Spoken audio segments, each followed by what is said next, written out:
புத்தனாம்பட்டி புவனாக்கு கூட தெரிஞ்சு போயிடுச்சு 3 ராஃபேல் போர் விமானங்களை பாகிஸ்தான் சுட்டு வீழ்த்திட்டாங்க அப்படிங்கிறது.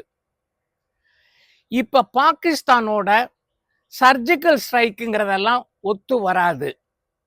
இப்ப நம்ம செய்ய வேண்டியது டிப்ளமேட்டிக் அசால்ட். உலக அரங்குல இறங்கி பாகிஸ்தான் என்ன மாதிரியான சில்லறத்தனமான வேலைகளை செய்யுது அப்படிங்கிறத எடுத்து சொல்லி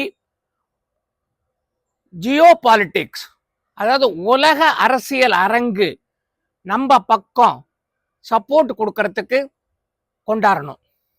இத சிங்கிள் பார்ட்டி அஜெண்டாவோ பொலிட்டிக்கல் டூலா வச்சுக்கிட்டெல்லாம் செய்ய முடியாது. எல்லாருடைய கான்சியஸும் தேவை, எல்லா பார்ட்டியினுடைய ஒத்துழைப்பும் தேவை. உலக அரங்கில் பாகிஸ்தான் மேல diplomatic assault is very essential. இது எனக்கு அந்த மாதிரி படுது, உங்களுக்கு என்ன மாதிரி படுது, அதை கொஞ்சம் பின்னூட்டமா கருத்துல போடுங்களேன். Have a nice day. Bye.